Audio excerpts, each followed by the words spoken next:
thoughts or something. No It's all going to be kidding. edited down, so. Yeah, because I had just told him if I start. I'm saying you want me to say. No, if I no, Yeah. because I said if I start rambling, let me know. And we could always go over the same question again if we need to. Yeah, because you know I'll start talking about one thing, and end up talking about another. And the Black Radical. That's right. You got me. It's all connected. That's right. It really is. Okay, well, anytime you want to start up. Okay.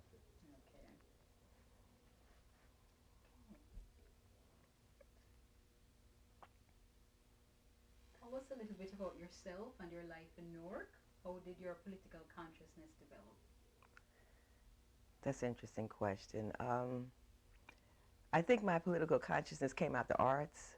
I used to, first I come from a family of artists, and I hung out with a lot of older musicians. You know, some of the older artists that was in Newark, unfortunately half of them are dead now. Art Williams, bass player who wanted to organize a jazz art society and did so.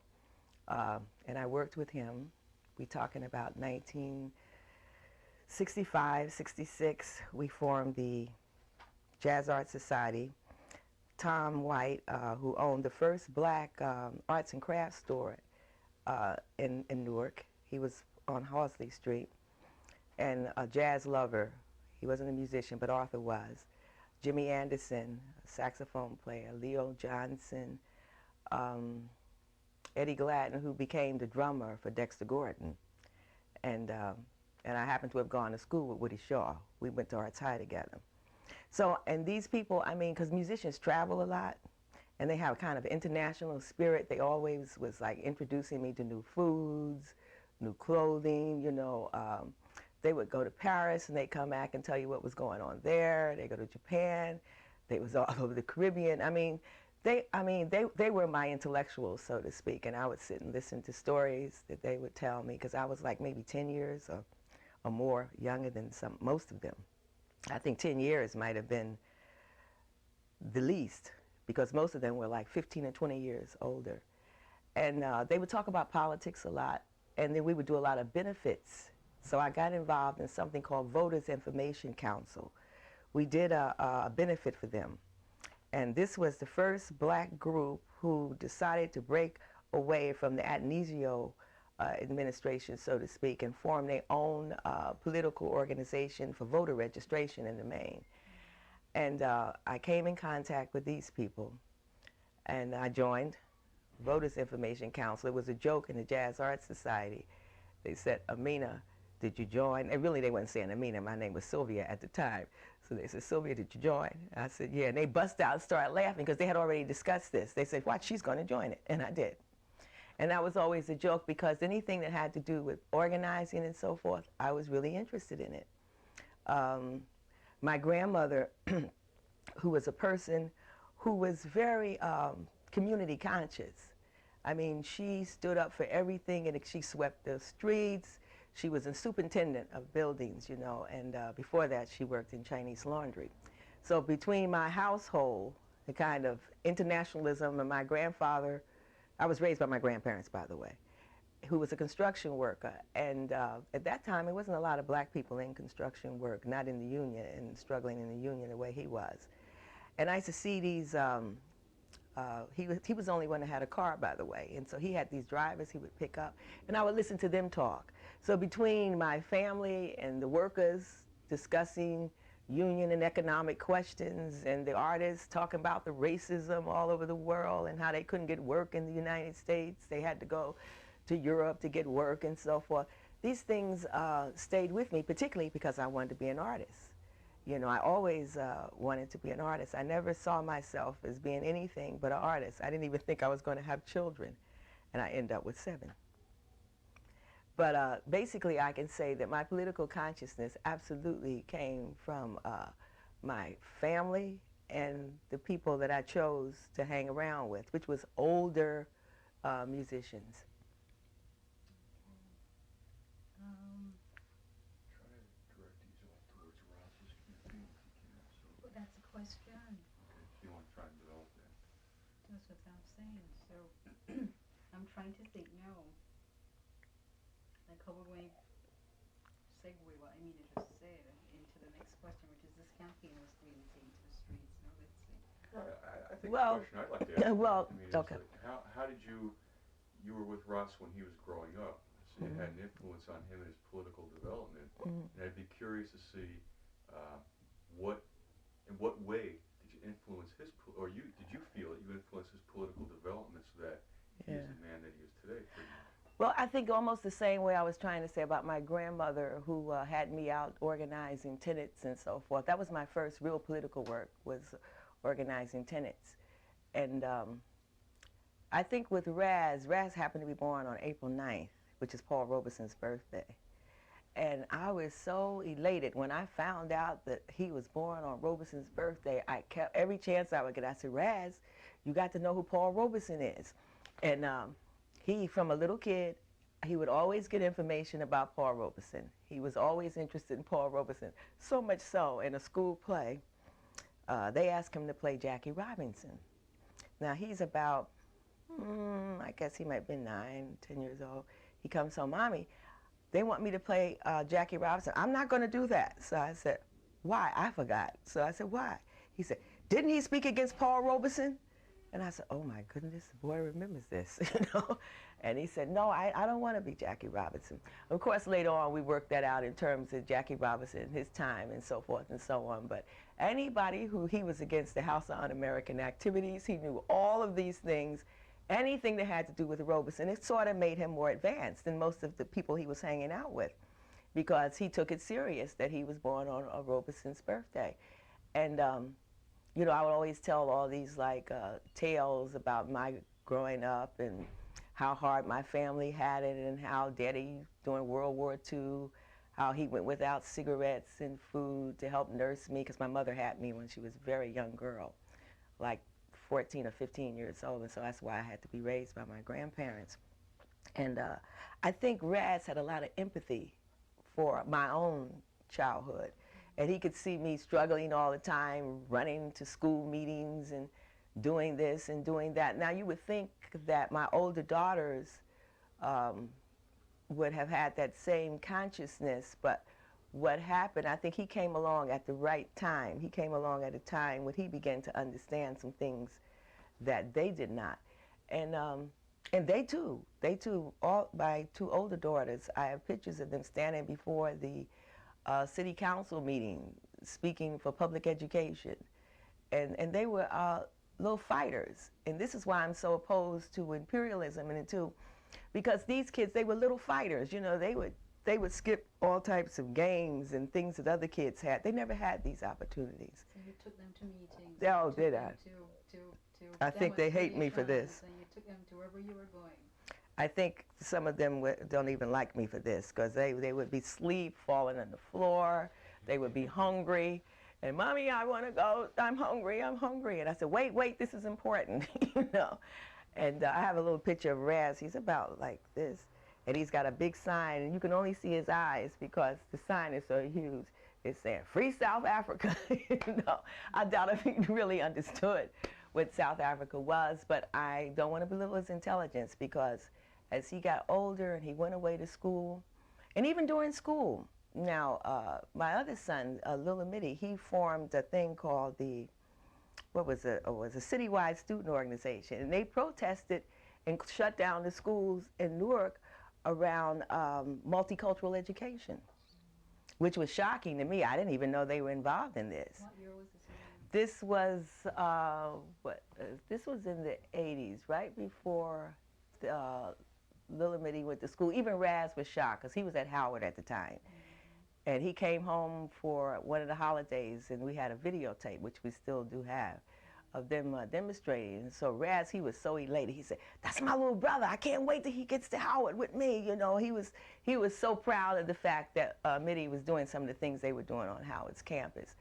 But I always tried to talk to my kids about politics, you know, rather than about movies or anything. And even when we went to the movies, I would always come back, and we would make an analysis of the movie, who was correct and who was incorrect, you know, and why was this movie made and so forth. And I think it kind of stuck with them. I didn't know it was going to stick with them. I was hoping it. But it obviously did with Raz. Raz's campaign, can I segue into that now? That campaign was taken to the streets? Do you think that's a good... I apologize for interrupting. No, seriously, if you want to run into it, fine. I just want to do like early development with this. Yeah, but that's important. Yeah. Go right Mhm. ahead. Yeah, go right ahead. All right. Campaign was really taken to the streets. Also, a campaign movement. So, is this a question for me? The influence of the campaign slogan, take it personal and unifying people. Is that the question for me? Do you think so? Well, that's a Russ question. Mhm. What's the pass? Pass. Okay, so we ask her all the questions and what they were things is really on. Move Okay. on. There's a lot of overlap. And Says this campaign was really taken to the streets. Tell us how the campaign and movement were built and the influence of the campaign slogan, take it personal in unifying the people. You know, Raz's CD, Shorty from Mayor, you listen to what he's saying on this CD, it is absolutely true. You know, as I said, you know, you would think because they are the children of, Can you start all over with that? 'Cause that Yeah. one was really nice. what, oh God, Jesus, did I do something wrong? Because I'm going to take it off the hook. Problem. Yeah. No problem. No, I'm going to take it off the hook. Just let it be. Let's see what we do. Okay. It'll pick up.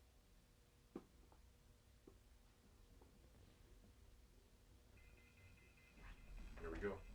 Okay. Can't Well, wait. you got to wait to that. It'll stop. Yeah, It'll stop after a while. You have to leave it Sounds off. like that seconds. Yeah. show off Yeah. the hook. I know it. Sounds After like a You know little what you while. can do? A real easy trick is just to Unplug the receiver. zip. Oh. Just gotta shoot properly. Well, why didn't I think of that? nice. Because I do that in my bedroom sometimes. Shut up. Here we go. That's it. Okay. Just remember to put it back. Oh, I sure will. Mm. See how I'm trained? We won't get into that in here. Maybe at another time, right? That's right. Okay, so here we go. Ready?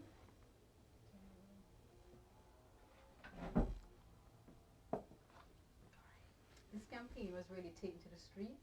Tell us how the campaign and movement were built and the influence of the campaign slogan, take it personal in unifying the people. You know, Middy Jr. came up with that slogan at a meeting we were holding one evening.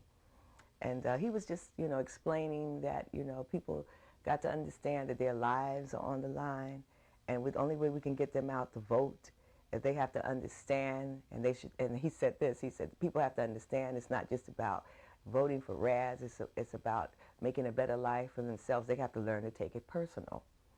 And when he said that, Raz said, oh, that's a good campaign slogan, let's use that. And that's how that came about.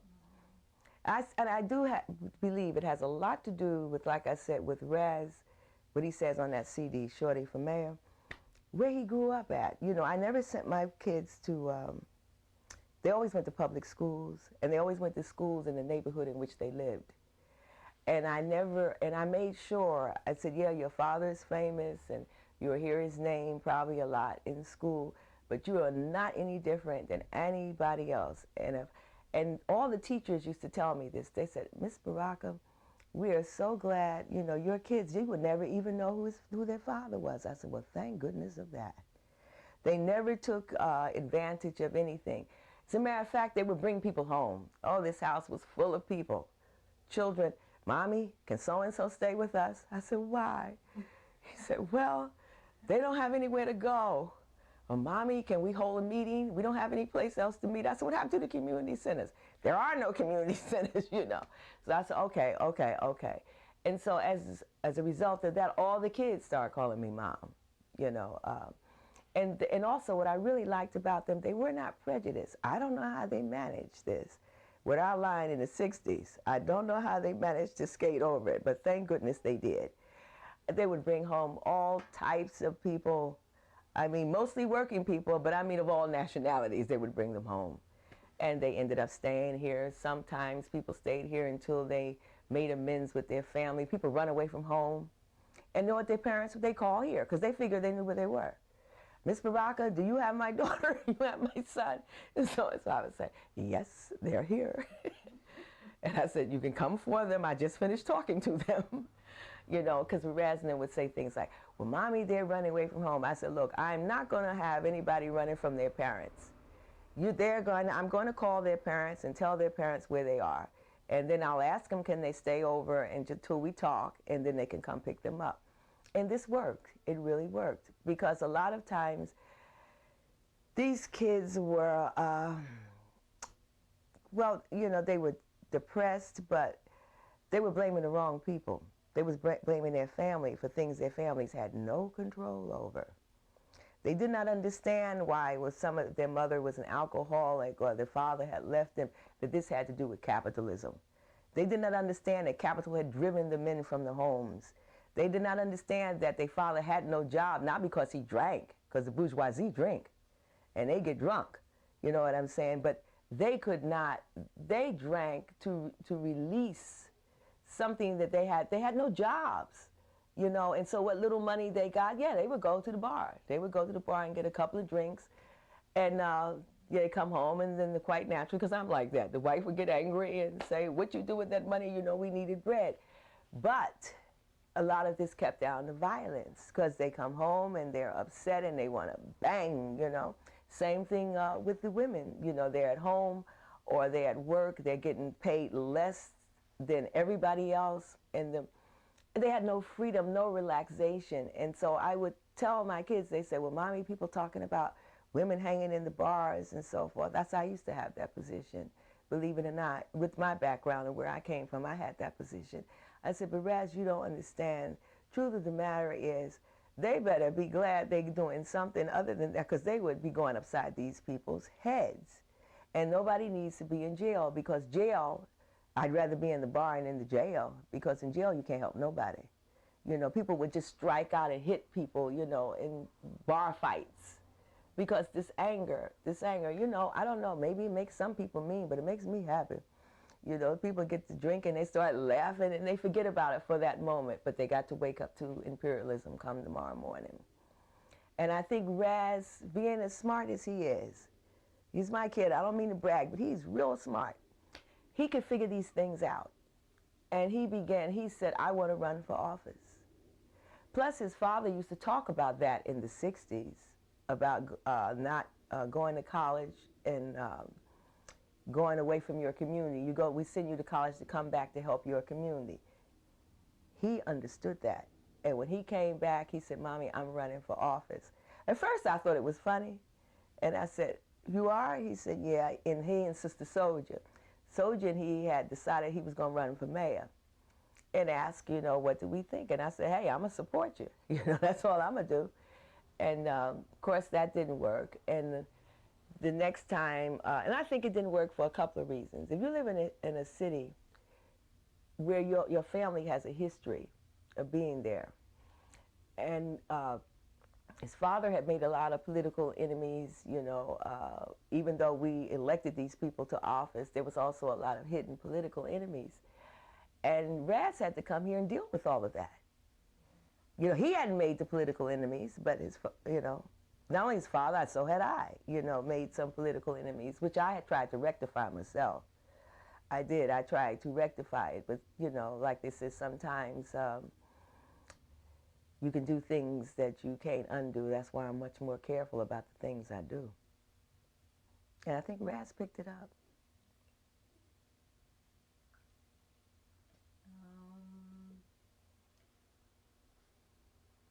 What were some of the obstacles that you think he might have faced during the campaign?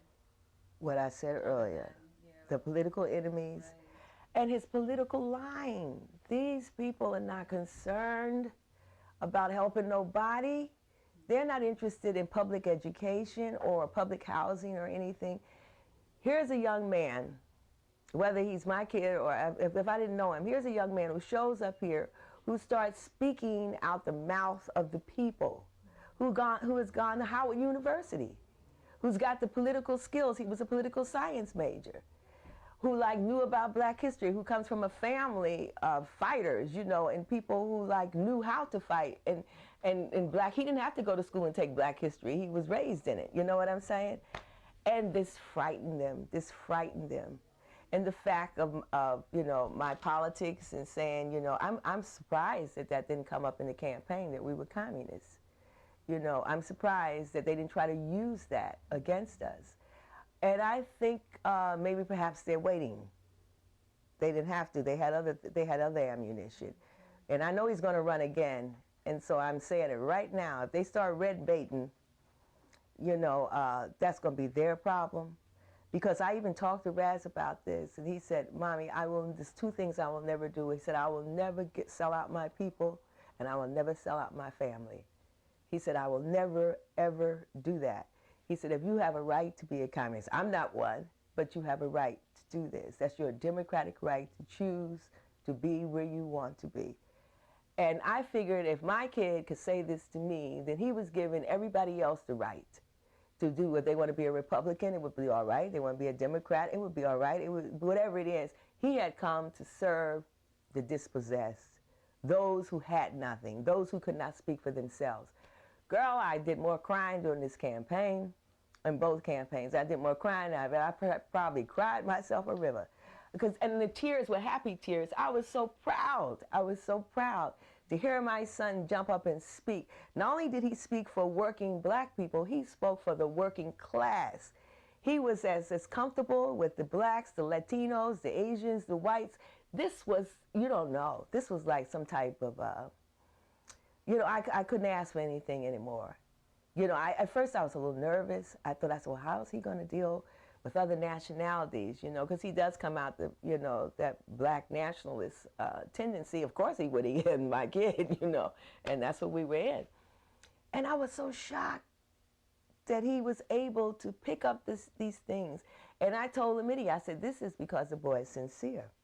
He's honestly sincere. He wants to help everybody. He wants to serve the people.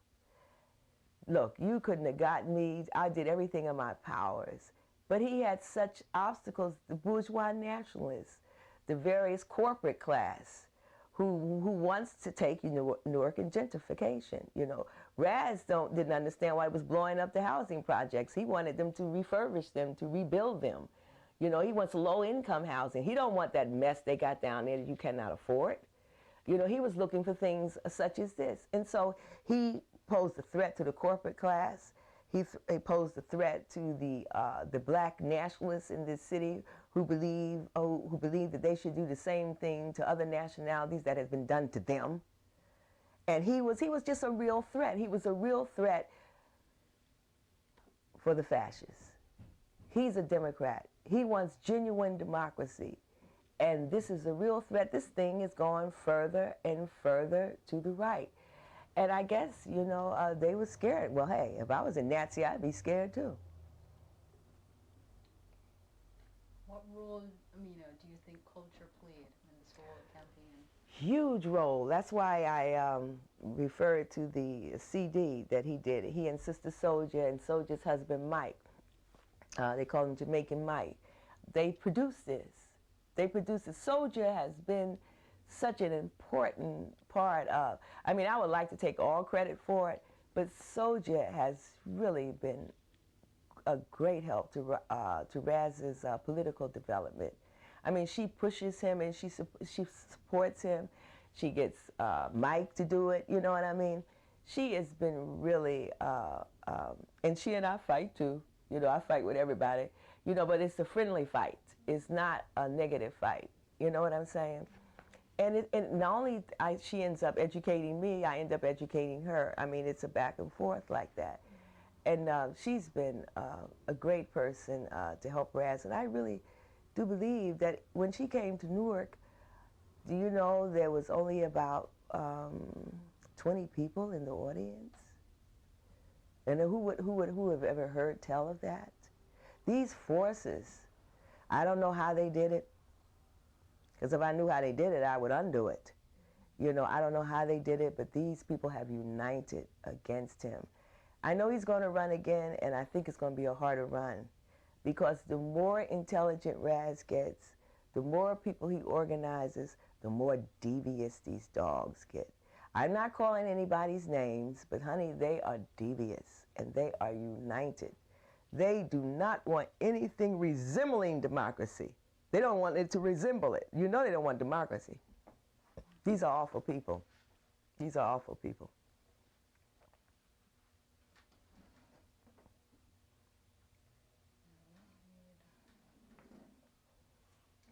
What made Ross's campaign different from the rest of the candidates? Because he was coming from the heart. He told people to take it personal. You know what I mean? He wasn't asking that they vote for him based on the fact that his father was Amiri Baraka or his mother was Amina Baraka. He downplayed all of that because I personally think that it was baggage for him. Had he not been our son, he may have won with his message. I think we were the baggage because our history. Every time, there were people, right, when I was working for Gibson against the Republicans in this last election, one woman told me that she thought that it was his father that was running. She said, I got it confused, you know? So I think we brought a lot of baggage to him. And I tried to tell this to him, but he's not going to ever deny it, you know? And I respect him for that. You know, I said, well, you know, maybe you shouldn't play up. He said, I wasn't playing up anything. He said, that's my father. He said, of course I have some ways like him, and I have some ways, I have some differences with him, and you're my mother. And you're going to always be my mother, and he's going to always be my father. That don't mean I have to agree with either one of you. And he's really principled like that. He will stand, for anybody who's listening, I mean, he will fight us. He will stand up. You can't force Raz to do anything. And I think that's the part of me he got. Because you cannot force me. I will not surrender. Not if I believe I'm correct. I'll change if I think I'm wrong. But if I think I'm correct, brother, you got trouble on your hands. And I'm so glad I gave birth to this little guy because you got trouble on your hands. Okay. The people in good shape, though. Because of the message. Yes, yes, yes, yes.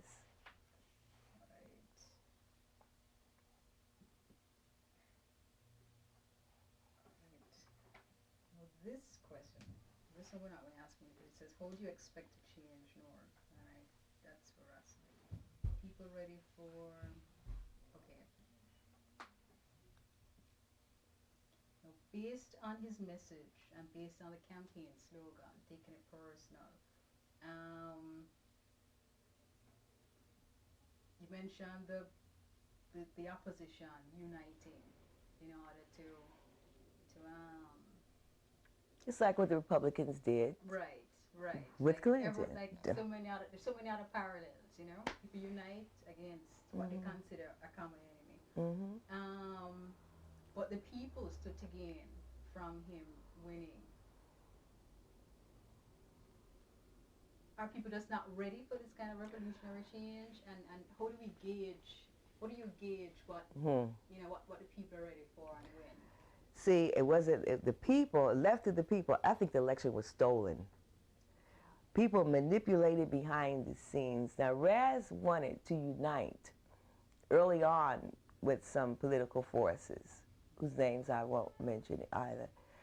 But he was a little leery, and so he wouldn't do it. You know, it's like, you know, you do sort of rely on some people that you have confidence in and believe they won't betray you. It was clearly betrayal. It was clearly betrayal. And that's why he got so many votes. That's how he got in the runoff.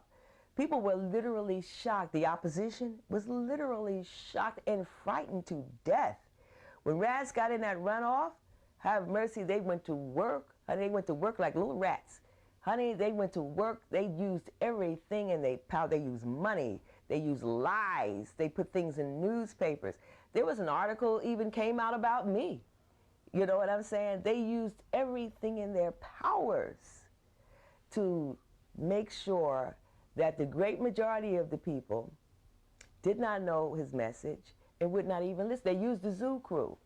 The thing with this woman, Annette Daniels, now she was a human being. Yeah, she was on drugs and so forth. And I don't care anything about that. I care about this. If she was a drug addict or was selling drugs, which she was not, by the way, but even if it was so, The police have one job, is to arrest you. They do not have the job to put a bullet in your head. And that's what they did. And this outraged all of us, including Raz. And he knew he was running, but he was willing to put himself on the line for a woman who walks out on Clinton Avenue every day, and everybody knows she's a drug addict and she has kids and so, but he knows that this woman ain't got a bit of business being shot. He don't believe that you should be killed because you have a health problem, drug addiction. You should be in a hospital somewhere. Somebody's supposed to be trying to help you. I know they're not supposed to be trying to kill you. And he understood that, so he put himself out on the line for this. And what did they do? The day of the election, damn if these dogs didn't put that in the newspaper and hook them up with the zoo crew, who are people who are known to have some dope dealers in their organization. But however, these are also young men and women who were on the streets, and they were in the life, as they say. These are people who decided this was not what they wanted. These are people who took the money and things that they had accumulated to open up legitimate businesses. These were people who were trying to go straight. And who did they go after? They went after them. And I thought this was more than cruel, because they were always talking about rehabilitation and this and that. And these were people who had rehabilitated themselves. And they were trying to bring some culture to their community, you know, in sports and so forth. And they're just going to haunt these people to the day that they die. Yes, the government. I'm talking about the people in the city of Newark, the police department. You know, I mean, it was just awful, the things that they did to these young men. I mean, I was so shocked when they locked up Sultan. I said, God, Sultan has been out on the street, you know, telling people, don't sell drugs, man, I used to do that, that's no way to live, blah, blah, blah, you know, you don't do anything, you're destroying your community. Who did they lock up? Sultan. I mean, it just hurt me. I mean, I could never cry enough. I mean, in terms of tears, that it's just so damn painful. And it was also with the people in the election, the young students and so forth, it sort of frightened them, you know what I mean, in the sense that, damn, if you even try to do good, these people will lock you up. This was no example for people doing good. How you gonna, if they know Sultan's out there telling people not to sell drugs, but then they go lock him up about something he did 10 years ago, you know what I'm saying? It was just no way out. I mean, between the city officials, the police department, and generally, you know, the people's inhumanity, not the people's inhumanity, but the government's inhumanity to human beings is just, it's just awesome. You don't even, I mean, I'm glad that Raz got the energy to fight. That's why we got to get some more youth involved in this, because, honey, I get tired.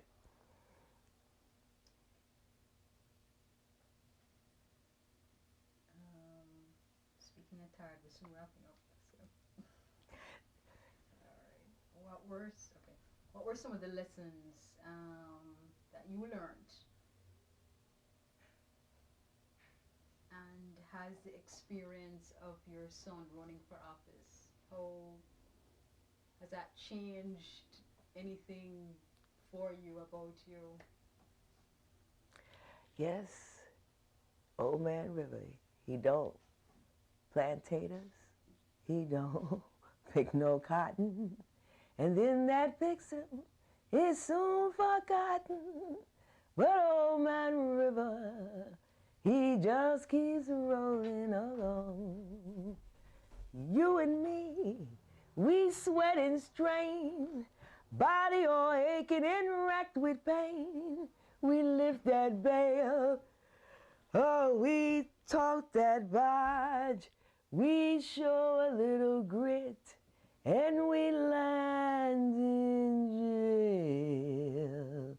But I'ma keep smiling instead of crying, and I'ma keep a fighting until I'm dying.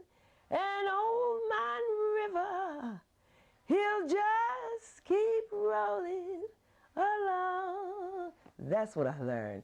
Keep smiling. Stop crying and keep fighting until the day you dying. That I learned from Robeson, and it's no wonder I gave birth to a son born on April 9th. I don't care what year, same date. I really do.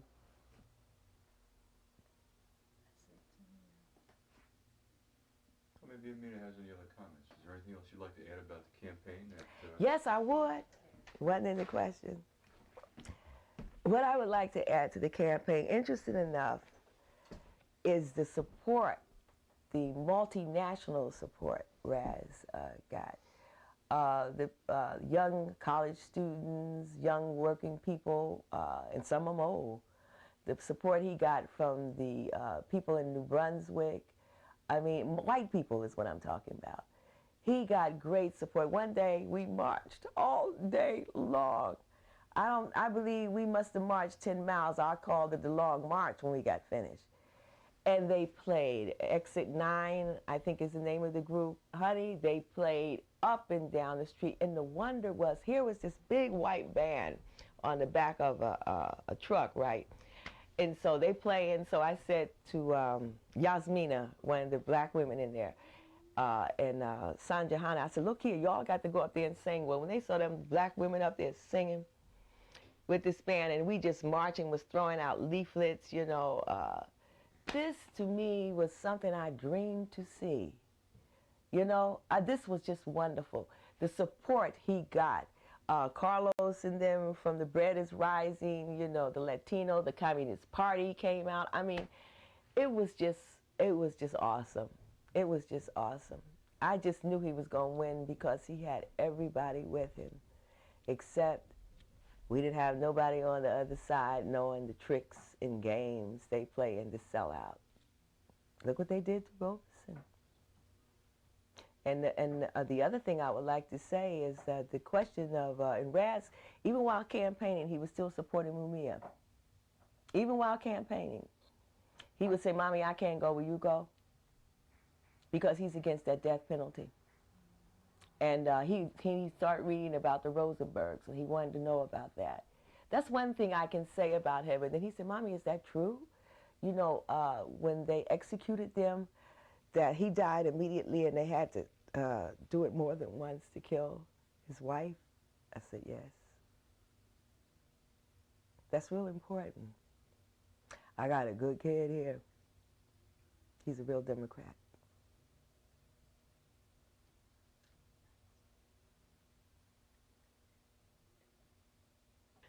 See, she even knows. My grandfather used to call me a bucket of water. He did. Because you got a heart, that's why. Yeah. He said, don't tell her she's going to start crying. Right. Did I forget some of these questions that you really wanted in there? What lessons can be drawn from this in terms of developing? Okay,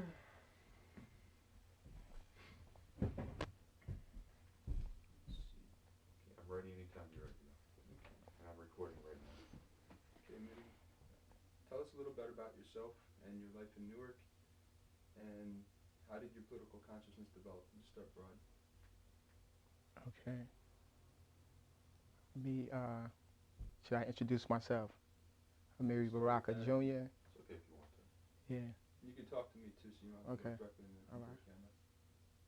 Well, politically, it started, I'll say in about, as soon as I got, like in high school, I'll say in 1988, where it was really heavy.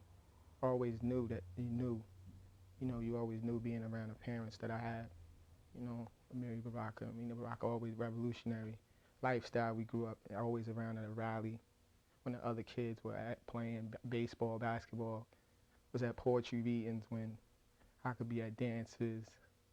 But it really struck me like in high school, University High School. I went to, it was the magnet school in Newark. It was supposed to be like for the smart, gifted, and talented of Newark. But what happened was a teacher in there, a history teacher, I think her name is Ms. Schnurr, if I'm not mistaken, she made a racist comment to one of the students. She said, why do I have to come down here and teach these niggas? And it got back to me, since, you know, my parents were the so-called revolutionaries, and everyone knew that. They came to me, and they thought that I could galvanize a bunch of students to come together and try to get rid of this teacher. And what happened was, eventually we got rid of the professor. I organized the schools, starting with university, high school. We had rallies inside the school. We had study groups, study sessions. But our main objective was to get rid of this teacher, which we did. And from there on, there was no looking back. You know, I just started organizing on a larger scale. When I went to Howard University, I joined Newark Force. Just take it off the hook. I'll unplug that thing. Yeah, just take it off completely. Oh, it's unplugged. Okay, we can start that over at the point of joining Newark Force. Yeah, when I went to Howard in 1990, I continued to organize, joining Black Newark Force, which is a group that's still in existence in Newark, New Jersey, which started at Howard University. And basically, we did security, we did events with the Nation of Islam, but the main objective of the organization was like discipline. And that's something I definitely needed at that time anyway, because I was just entering college and, you know, the college life, and I needed that. But after that, I just stayed conscious, and I got into this hip hop like mode of thinking.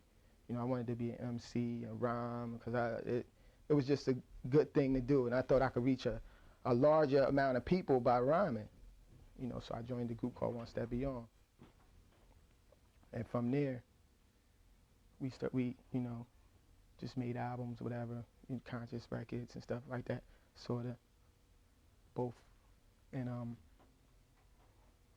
that's basically the beginning, and I'm still doing it to this day, organizing, you know. As a matter of fact, just to kick off the campaign, we have an organization now called the People's Council, which is like a throw off the campaign. It's like a political arm of the campaign, and we still trying to organize, and we still campaigning. Even though the campaign is over, we still we throwing food and clothing drives, we registering people to vote. We're gonna go around to the high schools and do a heavy voter registration drive, and that's about it. We could probably take a second. All right. Might be able to revisit that point. I think that's important. All right. Yeah. Just got it for a second. You want us to put the phone back on a hook to make a phone call. Oh, okay. Oh, is that the main line in the house? Yeah. Actually, when I can start. Yeah, sure. You can Okay. start. That's fine. Yeah, but actually, I mean, always, like when I went to Howard, when I first got to Howard in 1990, Raz was organizing. And when we was in Newark, we took over the state building, and we took over the Board of Education. We took over University High School, and we taught classes inside the school. And Raz was at Howard University at the same time when the big protest at Howard University with the President Cheeks, they got him out. And it was at the same time. Actually, then in 1990, we actually came together because when I came down there, you know, I was mainly just trying to go to school. And I saw Raz on the campus organizing. And he was the HUSA president, Howard University Student Association president. But he was along with the masses out there organizing. And I came to the school, and I was just like overwhelmed. Like, and I always looked up to Raz after that. You know, he the one got me really, truly organizing, in the sense of the term organizing. And he basically, what he did was organize me to become a better person. And as I watched him organize this Howard campus, people from all over, black people from all over America, and all types of egos flowing, and he still had an organization that had a theme, that had a purpose, and it was doing something. It was actually doing something for our people, and that really inspired me to really go out and try to become and do the same thing he was doing, basically. And from then on, I just, you know, really admired the way Raz would, you know, not only he was a poet, but he would organize people through his poetry, and it was kind of amazing to me how he could do that. And his whole presence and his whole aura, it's different. It's different, and it attracts people. it attracts people. He's real powerful when he speaks. It attracts people. And I remember one time on the campus, specifically in front of the Howard University students at the HUSA, the union, what they'll call union, in a regular college campus, we call it like the punch out. But we was out in front of there, and Raz had a rally out there with the Nation of Islam. And it was Raz out there and Minister Michael 3X. And this was at the time, what was it, Rodney King incident. They were they were out there talking, and things started to get a little out of hand. And people start, screaming and like, what's going on, brother? I'm, trying to oppose him, what they were saying. And Raz calmly put his hand down and told Michael to just wait a second, let me take control of this. And when he started talking, not only did he stop the commotion, more people galvanized around him and watched him and organized. That was powerful. More people came, and the campus was just packed in front of this punch out, listening to Raz speak. And that was it was kind of amazing to me to see that happen, and at Howard University, and with all of these different brothers from all types of backgrounds, is just amazing to me. That's pretty incredible. They give you credit for coming up with the campaign slogan, "Take it personal." You talked about how your brother Raz helped you organize your life to become a better person. Right. Can you talk about, how that came about and just how that came out to become it? One time, Raz and Sister Soldier had a rally in New York City. I don't remember the year, but it was doing it. They was putting together this thing called Get Busy Tour, and they would go around the black communities and speak. And I heard Sister Soldier say, "Take it personal. Take all your problems personal." And it just stuck with me from that point on. And that's basically where I got that slogan from, "Take it personal," for the campaign, which it applied because, like we in the campaign, all throughout the campaign, we told people to take these problems personal. If like when Danette Daniels got killed on Clinton Avenue, we said to treat that incident like it was your daughter who got shot on Clinton Avenue. Treat that incident like it's someone in your family, so we could handle our own problems and not depend on other people to solve the problems for us.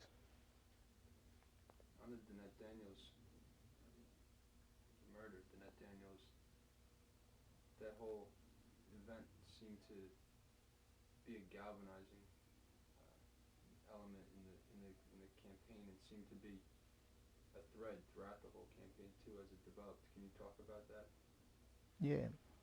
Well, even though I didn't know Danette Daniels personally, and I wasn't here when the actual incident occurred, I was told about it, and my brother, he fed it to me, and I knew some of the friends, and I knew a lot of people that was associated with what was going on. And the whole incident with the cops is historic in Newark, and it's historic in America, period.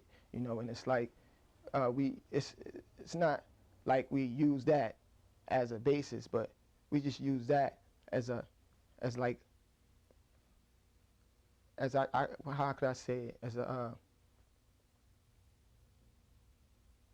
a motivating tool, for us to organize more. And I mean, a lot of people inside the campaign took that incident real personal, like my brother, and we decided that we was not gonna let that down.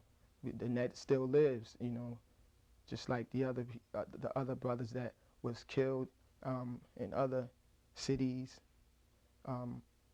by these crooked cops. And we decided to just keep, to stay and to keep the people informed about what was going on, and to use that as like an organizing tool.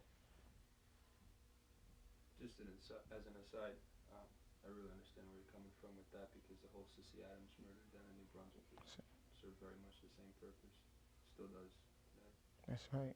But going with that, I know that the Zoo Crew stepped up at that time, real publicly, real vocally, militantly, and it seemed very early on that the law was going to try to focus on them, vilify them, and then do a guilty by association attack on Raz in the campaign. Yeah, well, the whole Zoo Crew incident it was all made up and falsified and blown out of proportion to something that it wasn't even true. When in the core, the whole situation, the brothers was organizing. You know, what happens though is Raz was organizing, and he turned those brothers around. They wanted to organize. You know, he tried to turn those brothers' lives around. You know, they was on the corner, and Raz wanted them. He had them marching down to City Hall, doing something positive, you know, speaking out for their community on behalf of a sister that grew up in they loved. But the media focused on one aspect of the Zoo Crew, but they didn't focus on the basketball programs they have, the after-school programs they have, all the kids that they feed, and they didn't focus on nothing of the good. They just paid attention to all the negative, and they associated Raz with that. When in fact, Raz wasn't doing nothing but organizing them. You know, they tried to say the Zoo Crew organized the march, the Zoo Crew organized the rallies, but in fact, it was Near Force, Black Near Force, Amiri Baraka, who organized the rallies, who organized the marches, and was trying to organize the Zoo Crew and to turn their lives around to make them better persons as well. We know that the city really went out of their way to slander the campaign, and up until the very last day, printed the article, associating the campaign to quote-unquote drug dealers, and printed a whole mess of lies. Can you talk about, like, as a campaign manager, how you saw the city developing strategies to attack and to undermine the People's Campaign? Yeah. In fact, to this day, I still think that the whole article where they have him copping a plea and saying he's guilty on the day of the election was all part of a plan, a whole plan to stop, like they said in the paper, anybody but Baraka from getting into office.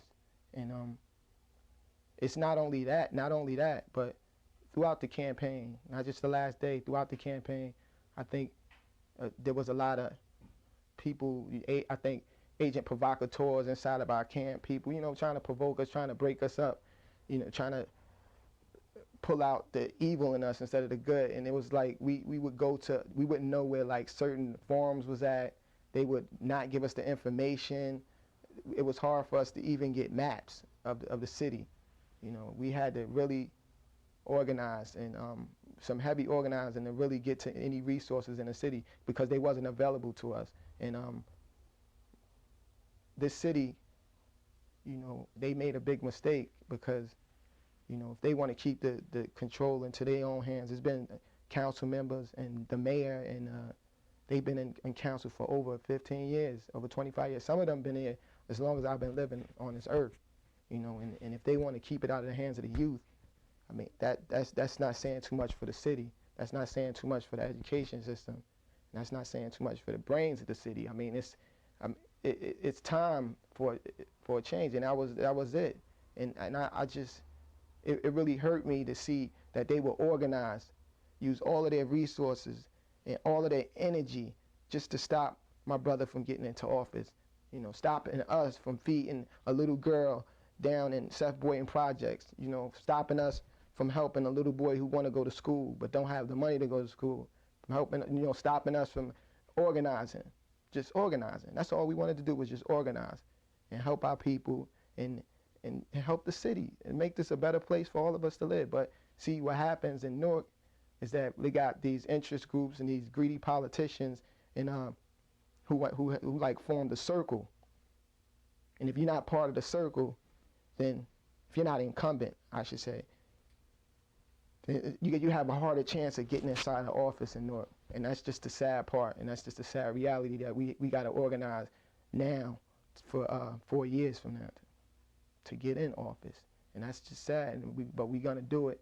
And I feel confident enough that the next time that we go around and Raz runs for office, that we'll win. Despite the city, if the city decides to organize against us, we still will win. So you had a pretty daunting task of unifying a lot of disillusioned people, right, and a lot of forces, people from different nationalities, people from all over the place came together. And coming up here myself, I saw that the culture played a very significant role in drawing Right. people together. Can you just talk about, elaborate on? Well, actually, the culture, we left that up to my father. You know, he came up with the idea of us getting on the flatbed with the band playing around in Newark, and had brothers with the congas on different corners playing and giving messages at the same time. And that helped a lot of people identify with us more so than us just walking up to them telling them about the campaign. And I thought that was a big boost. Actually, you know, we brought Maya Angelou into the city, you know, and she came down and sparked. She sparked everybody's mind, and it was a beautiful scene to see her and Raz shake hands and hug, and her to give respect to you know, to what we was doing in Newark. It was a good feeling.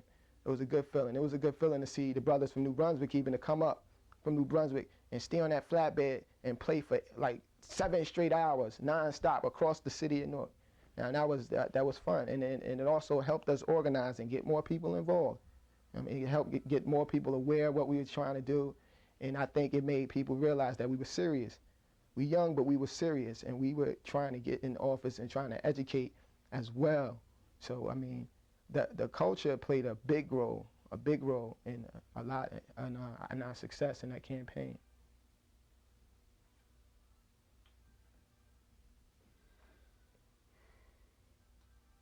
In that respect, can you talk about how your campaign was distinguished from other campaigns that the city ran, or independent campaigns?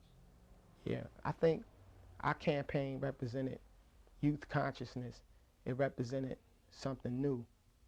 It represented everything but the establishment. And I think we raised the consciousness of not only the community, but of the people, the elected officials, and the people that we were running against.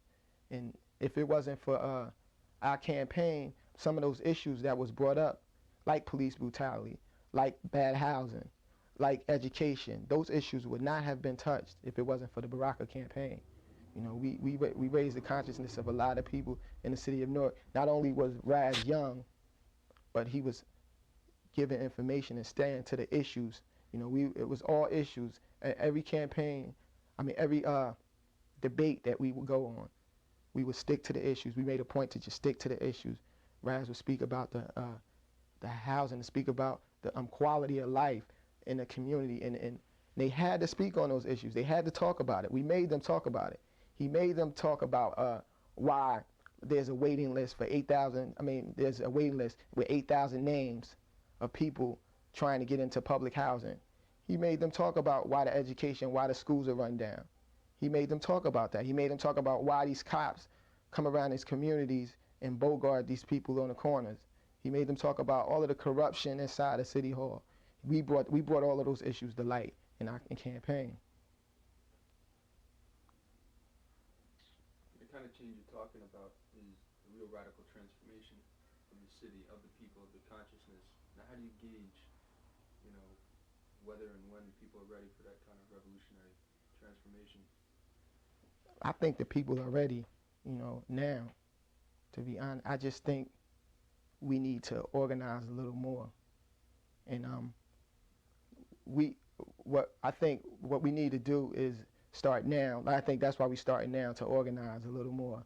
I think, you know, just by Raz receiving 9,000 votes in this election, and we received 8,000 first time and 9,000 the second time. That's just significant. That's just showing that the people want change. They want something new. You know, not only, and I mean, Raz didn't get in, but there's 4 new people on the council right now. You know, and that's a sign in itself that people want change. People is ready for something new.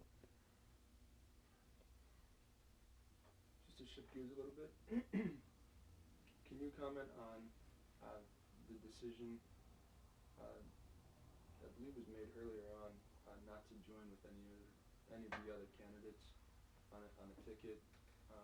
What lessons can be drawn in terms of developing temporary alliances? Right. Now that I look back at the situation, now that I look back, I mean, there was probably decisions that would have probably I would have made back then that I mean, some stuff that I know now, I mean, would have made me make wiser decisions back then. I mean, but even still, you know, we stuck to our principles, and we was a principled campaign. We tried to run a principled campaign, and I think the people respected the fact that Raz didn't align itself with any other incumbent and didn't align itself with any other politicians that was running. And they, you know, I think the people, you know, they stood behind Raz. But what I know now is, you know, some of these people, unfortunately, you got to align yourself with some of these people so you can get some of these votes to win, to get into office. And but I'm not sorry we didn't. You know, I mean, I know that we learned a lot from that campaign. And I think that we showed the people that if you stand up for and speak out, that you can get something accomplished, that you can raise the consciousness of people. And not only is the mayor forming an educational task force, which I think we inspired him to do, you know, they're trying to have a summit and get the local control back into the school system now because of our campaign. You know what I mean? And I just think we stood on our own too, and we showed that the city of Newark that we, you know, in time will win. And unfortunately, like I said before, in Newark, the politics is so dirty and cruddy that you got to align yourself with certain people. You got to align yourself with people you don't want to align yourself with for the time to reach your goal. And I just feel that, like I said, I'm not sorry that we didn't do it, you know, but I just know better next time when we run this campaign. Hey, Middy, was the election stolen? I think so. I think it was stolen right out of our hands, and I think it, and honestly, when I look back on it, I think that the city, not only did the city have something to do with it, but I think we had something to do with it as well. I think once, as an organization, sometimes you can't let your ego speak for you. You can't let you speak for a bunch of people sometimes, because your decision might not be wise for the whole. You understand what I'm saying? It's like we not that we allowed it, but we won. Actually, we won. And what happened? The woman who won, Betsy Walker, who's councilwoman now, she aligned herself with incumbents. And I think if we didn't allow her to align with those incumbents, we would have had a better shot of winning. You know, but once again, we was a principled organization, and a lot of brothers inside the organization, you know, including myself, you know, did not want to do that. We didn't want to align ourselves with anyone.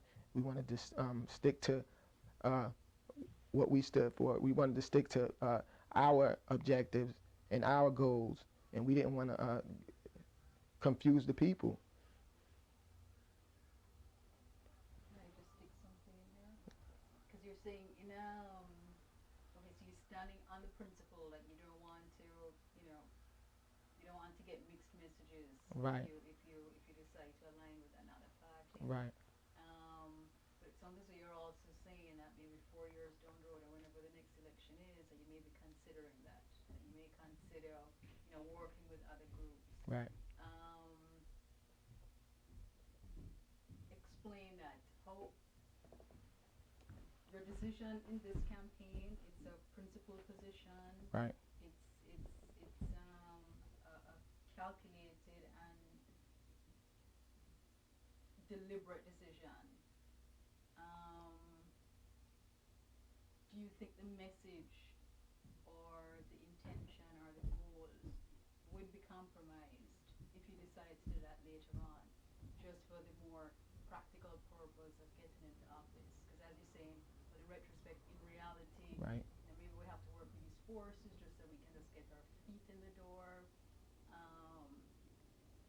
Are those some of the issues that you're still kind of trying to work out within the next period of preparing for the next battle?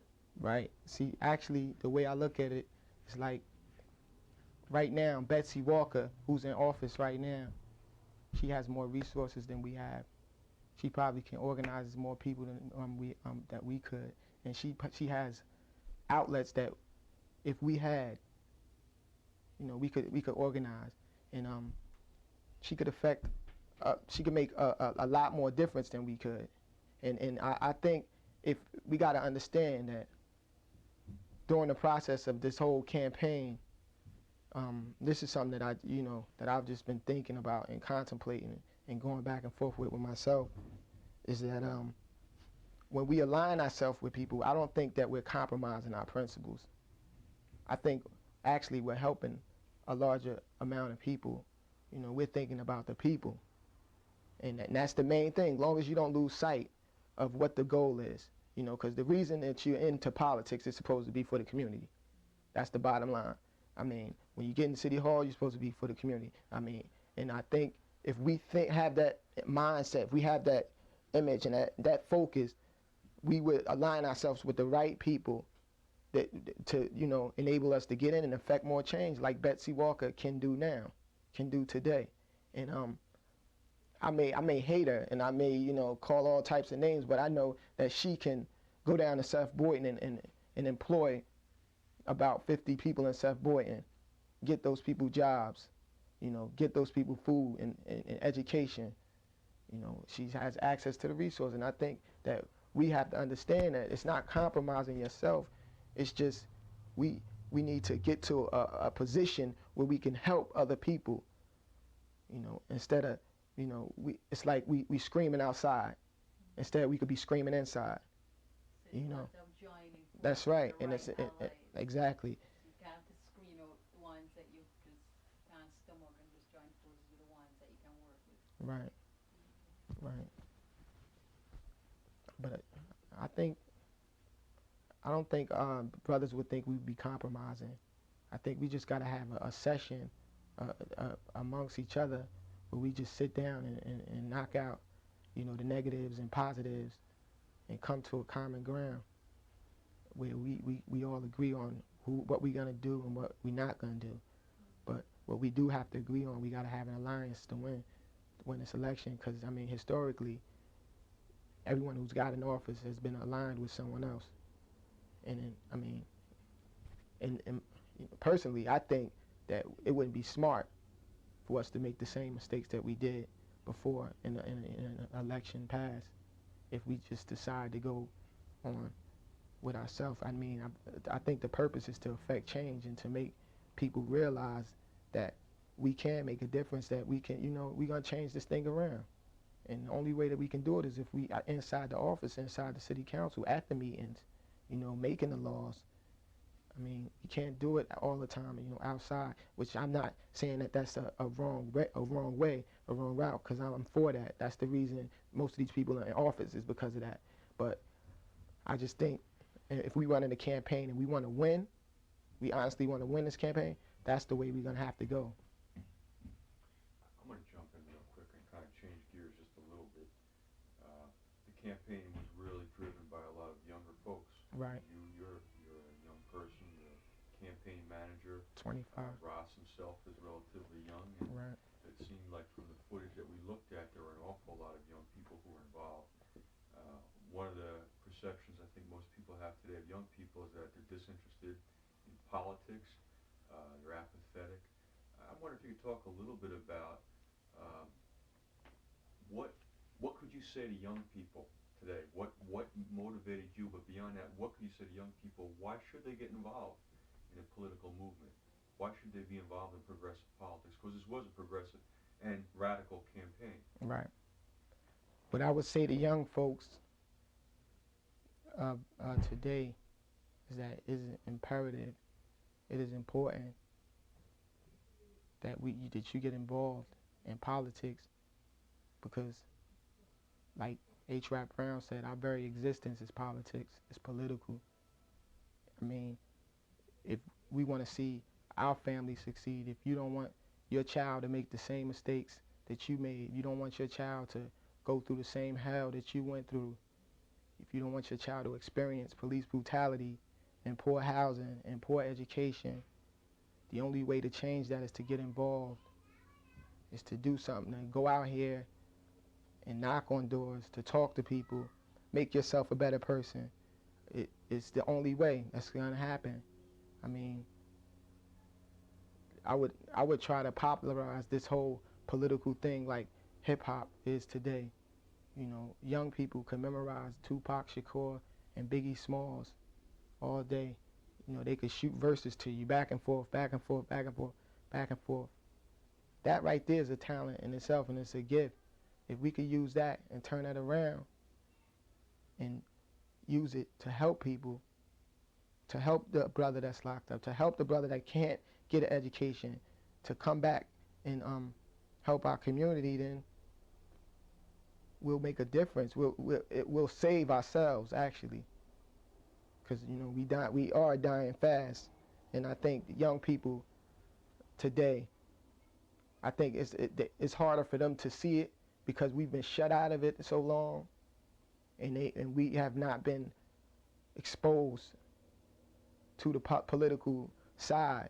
We always been exposed to the commercial side and to the fads, and I think if young people really had a chance to see what happens at City Hall and to see what kind of change they could make, they would be involved in everyday politics. Talk about all the lessons that you've learned from this campaign, and you're still learning, you're still reflecting on it, and how you're using those lessons to carry this work forward and keeping the forces together as much as possible that we're working on the campaign. What are you doing to bring it forward? I learned a lot from this campaign. I learned a lot. I learned a lot about myself. Actually, I learned a lot about consistency. How you have to be consistent. You have to organize on a consistent basis. You can't organize Monday and then stop. Then come back next Monday and try to organize, because then you lose. You gotta stay consistent in everything you do. You gotta be well organized. The structure has to be well put together. The plan has to be well thought out. It just can't be spontaneous and sporadic. Everything has to be down to a science. You know, it has to be a science to everything that we do. And if I think what happens, you know, in my case, what happens is like sometimes you're in positions and you make decisions not based on the facts and the science of it. You make it based on emotion, and I think that we gotta draw a line and have wise people around you that, you know, can lead you and steer you in the right direction, you know, so you can make a decision based on science and facts. And I think this campaign also taught me that young people, they do want change, and that young people in the city of Newark is not going to stand for this no more. You know, we did something that hasn't been done before. A lot of brothers who wasn't voting got up and voted. A lot of people who would probably be home watching football or home just doing some miscellaneous things, they came out and supported the Baraka campaign. And as long as I know that young people want change, as long as I know that black people, white people, Hispanics, I mean, we had our campaign was so culturally diverse, and it represented the true America. It represented everything that America is supposed to stand for. And when I saw that in our campaign, when I saw the Green Party come up, when I saw the Communist Party come up, when I saw the Socialist Party come up, when the Muslims came up, when even Republicans came up, and some Democrats, they all came together to try to help us win this election. And it made me realize that this thing is serious. It's not just no one-day thing or one-year thing. It's an everyday thing. That it's a ongoing, protracted struggle. And I know now, you know, that's why we got this People's Council today, and we still organizing. Are you surprised by the youth reaction, by the youth response, that so many people would come out and support this thing, that it was so, you know, excited and galvanized and ready to go to bat? Did that surprise you? Actually, it surprised me a little, and then, yeah, to be honest, it did, because it's not. It's not like I believe that we can't. That youth are stagnant. They don't want no change. I didn't believe that at all. But what I believe, I thought that the youth wouldn't be as excited as they was about politics when I seen people coming down, like brothers who usually be on the corner, come down and phone bank, come down and talk to brothers about, come out and vote for Baraka. That struck me because I didn't think they understood to that level of urgency of how important it was, and it just made me a better person. It made me realize that I mean, we got to do some more organizing, that we got to inform more people. We got to go out there a little bit more. We got to try different strategies. We got to be more innovative in the way we organize people. And I think if we do that and we come up with creative, scientific organization strategies, we can get the young people to vote even more. They'll come out even stronger. And not only was I surprised, it made the whole campaign. It just made the whole campaign a lot better than what it stood for. Just to see young people out there, to see something new, see young people in leadership positions, running the whole campaign, down from the campaign manager to the ward captains, and it made a lot of people realize and understand that young people don't just want to hang on a corner. We just don't want to go to parties. We don't want to sit around all day and do nothing. We don't want to learn. We want to learn. We want better communities. We want a better quality of life. People don't want to live in the projects. We don't like the projects. I mean, people want a decent education. That's what it taught me. The young people, they stood up, they were speaking. Like we had a sister named Shantae. Shantae is about 17, 16. She's in Arts High School. A freshman at Arts High. And if you hear the sister speak, you would think she graduated from college and she had a master's degree. It's amazing. And I think next time when we organize again for this campaign that's coming up in 3 years from now, we're going to be ready, and it's going to be more young people involved. And we're going to try to connect and bridge the gap too, to get the older people inside our campaign. Question, like, how did that work? Were you able to get some older folks, or kind of, Yeah, due to my mother and father, they've been organizing for as long as I've been on this earth. They connected the gap between the young people and the old. They was like our aides and our wisdom, and they guided us, towards, I say, a victory. And not to just say that young people was on the campaign. The older people, they played a big role in the campaign. They played a big role in the campaign because they've been through it before. In 1970, the Gibson election, we had a lot of people who was involved in that election, like my mother and father, like Purdy. We had a lot of brothers, old time brothers, come back into the game, into the arena, and help us and guide us. So it was a definitely like connection there between the young and the old. You want to wrap this up because we're going on almost like 40 minutes. I don't know is Ross going to be available? He's Yeah. downstairs. Definitely. Is it still rolling? Yeah. Why don't you just, any last thoughts, reflections, any other things that you want to add that we didn't touch on?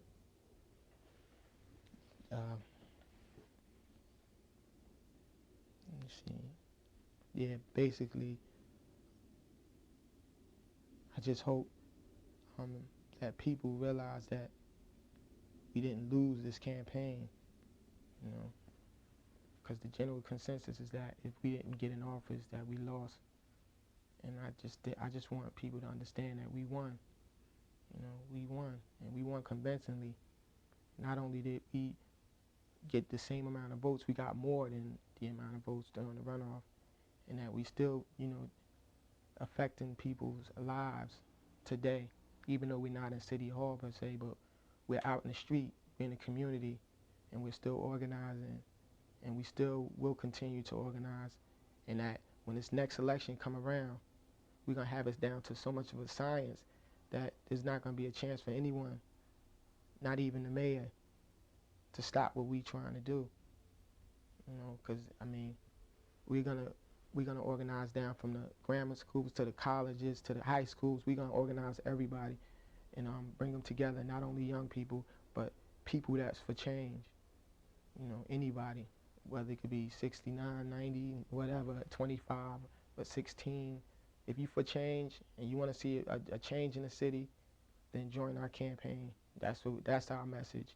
You know, we're not trying to isolate ourselves like I think we did before, but we actually gonna try to galvanize more people and more people with more ideas and come together a little bit stronger than what we did before.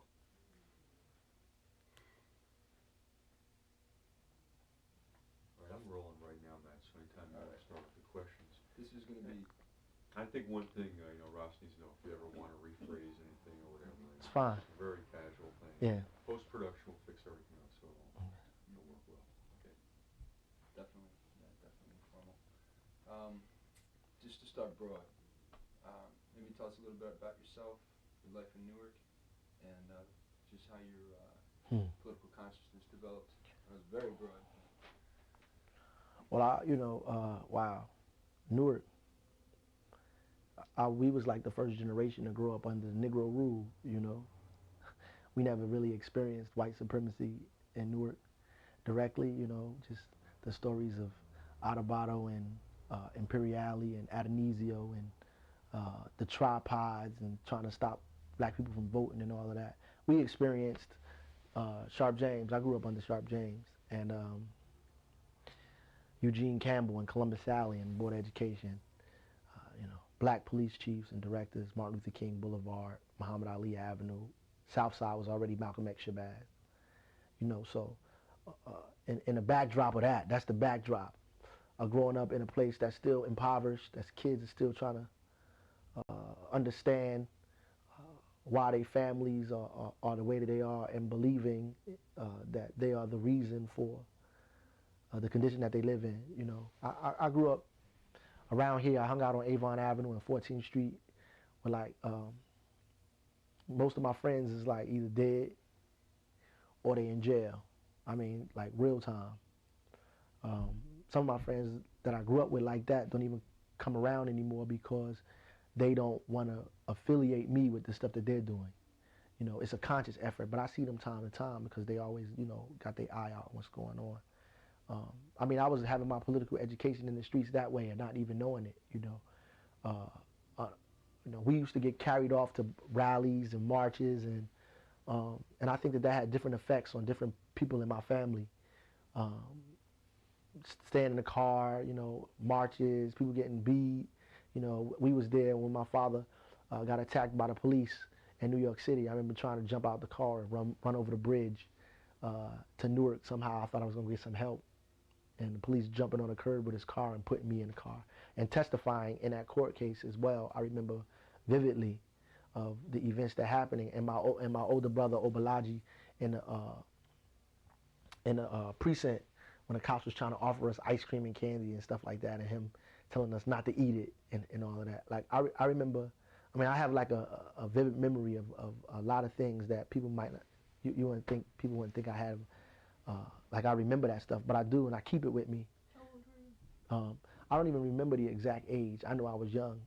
You know, I've seen a video. There's a video, In Motion, by St. Clair Bourne, that talks about that time period.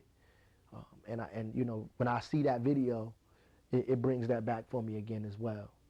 You know, growing up always, you know, one thing political or another in terms of, like, in the one hand, because you're the son of Amiri Baraka, it might be important, helpful for you in one sense, but in the other sense, you know, it was negative because people, you know, was opposed to that. You know, a lot of, you know, administrators, leadership, stuff like that was like, you know, people always had something to say about that. And I mean, I think that, of course, that affects you in hindsight when you look at what's going on. But I grew up, in these streets fairly regular, like everybody else, in the ghetto of Newark, trying to survive, make a living, understand uh, why we living in the situation we lived in.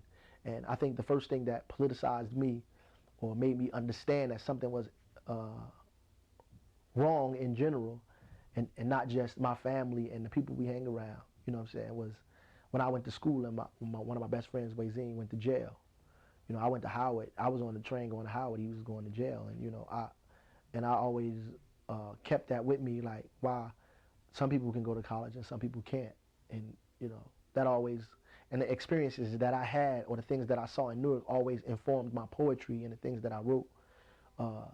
So it always, sometimes it has that grim or bluesy type of feel a lot of times, because those are the things that I saw growing up in Newark, and that stuff is not supposed to happen, that you're not supposed to live that way. And then growing up at Howard, I mean, becoming politically aware at Howard University, seeing other black folks with, money and riches, with completely different ideas and concepts and philosophies of what you thought was right and wrong. And it took me maybe a year or so to get kicking into the whole political scene. I was still, wilding, hooked up into, what I thought was cool and what I thought was important, I would imagine. Then, I just began to start organizing on campus, becoming more involved in campus activities and rallies and writing my poetry, and those events giving me a platform to read poetry and, becoming around different people, learning and talking. And it kind of like just brought up all of the things that you saw and you heard when you was growing up. It made a connection for me. It just made a connection for me. And, I began to read and study and organize at Howard. And, it politicized me. And it didn't stop there. It just continued and continued. And ever since then, I've just been organizing and still growing and becoming more politically aware, as I read and study and as I fight. So. When you were at Howard, did you always have it in your mind that you were going to use what you learned there and take it back to Newark? Well, I don't know, in the way that I'm doing it, I didn't think that. I didn't think I was going to come back and run for council or the mayor or none of that, or even write. I just knew I wanted to come back to Newark because I have a connection with what was going on in Newark. And, I needed to, it was some things that you just feel that's not finished, that I felt was just not finished. And I needed to come back here and see what was going on. I have friends in my family and my, relatives and close and enemies that I know are in Newark, and, I just feel comfortable being here. So, I always had in my mind that I wanted to return, that I always wanted to return. And when I became more politically conscious, I really wanted to come back to Newark and, fight and change some of the things that needed to be changed, definitely. When I first came back, I was in New York for about a year. I was going back and forth New York and Newark, organizing in New York with Black Near Force. And, then we formed a chapter in Newark and organizing in Newark, and, becoming more steady in Newark, doing things more day-to-day here, and becoming more acclimated with the political scene in Newark, which got me more involved in local Newark politics. Can you talk about the overlap and how Newark and Black Media Force transformed into the campaign, which seems like it was much broader than Media Force? Oh yeah, definitely. One of our things is that we believe that we need independent, political party. We also, talk about some things that, in terms of democracy in this country and how things are not quite democratic. So to fight in that arena is not foreign. And we often discuss, the necessity to do that. And I think the first thing about the mayor came up in Near Force discussions of, like, Sharp running unopposed always, and, his level of commitment to the people in the community, and we need to run candidates, and we can't even support people because ain't nobody to support, what I'm saying, to do anything, and just offer the strength that we need to support ourselves. And, that became the seed for the mayoral campaign, those discussions, those political debates and discussions in the organization about the run for mayor and should it happen, you know. And so, I mean, it just felt like a natural part of the things that we were doing. That this is what we should do, you know. And so that's actually what happened. And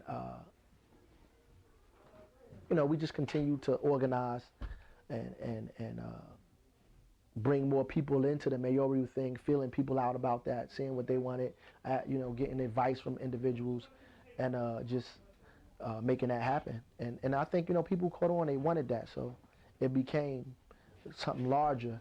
And you know, the political thing is so necessary for us, you know, because it gives you a wider base of just a broader range of people to deal with and organize with, who need to be involved. And oftentimes, as like so-called revolutionaries, you know, we isolate ourselves. We don't even you know, they don't even have to isolate us. We isolate ourselves, and then coupled on the fact that they want us isolated, then we become very, very, very isolated from everybody. And we just doing, you know, one thing Asada said when I was in Cuba is that one of the problems that she had with the movement in her days was that they organized in the community and not with the community. And that's oftentimes what we were doing. And I think a lot of those organizations do that, organize in the community and not with the community. They think that, like, somehow if they throw the punch, people are going to follow them, you know, just out of osmosis, you know, follow up. But that's not what happens. You know, people have to be on that page, at least support what it is that you're talking about. And most of the time, people don't even know what you're talking about, because we have affairs and we don't know people that come to those affairs. And we don't try to go out into the community.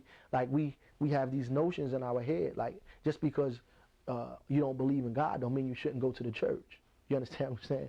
And just because you think one way don't mean you don't need to go there. Just because you don't completely support the concepts of the Democratic Party don't mean you don't need to go around there and grab some of the people out of there and organize and push those people to become more democratic, to live up to the hypocrisy that they're talking about. And you know, we just believe that the people need to be taken through the steps. You know, and the thing that keeps this place running is that the faith that the people have in it. And when people lose their faith in it is when we can begin to see some real concrete changes in the things that happen. I mean, people believe that police are brutal and brutality, but the minute they get in trouble, they call 911 because they have no other recourse. You understand what I'm saying? The minute somebody breaking their house, they calling the police. I mean, they have no other recourse. I mean, they're not calling us. You know, I mean, that's what I mean. People, they have faith in that, and you got to take people through every step of it so they can see that, you know, that the bourgeois democracy is not the way to full liberation. And as long as they believe that, what you're saying is like a pea in a pod. You know what I'm saying? You have to convince people of that and electrify the masses to understand, or even just support, not even completely what you're talking about at that stage, like thoroughly. I think just to support and understand, because I think that fundamentally most people agree, you know, have more in common than they do different. And our problem is our inability to connect those similarities, to make people see that our similarities are more important than our differences. You know what I'm saying? And we just haven't been able to, you know, make that happen, at least lately. I think I dislocated my. I pulled it back. Basketball practice. The basketball hit it. Went all the way back. Yeah. Okay, I'm over here. Now you talked about engaging people and bringing people into the process. Mm-hmm.